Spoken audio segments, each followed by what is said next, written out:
Video, I'm going to give you an answer for a question, and the question is how many dots are in the logo for Domino's Pizza? Well, now I'll give you the answer for the question, and the correct answer for the question is 3. So that is the answer for the question. 3, that's the answer.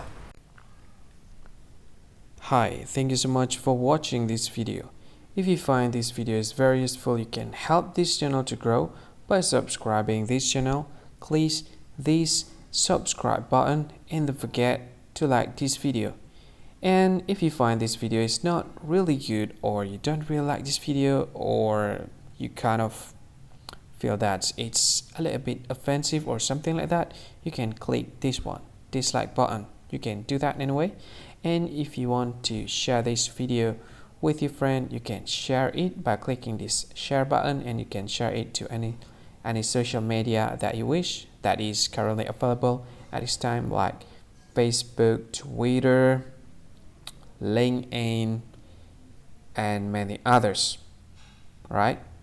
And if you want to add this video to your playlist, you can click this one. You can watch this video later, and you can find more options by clicking these 3 dots. And yeah, don't forget to subscribe. I think that's all of it. Thank you so much for watching this video, and see you again in another video. Bye bye. See you again.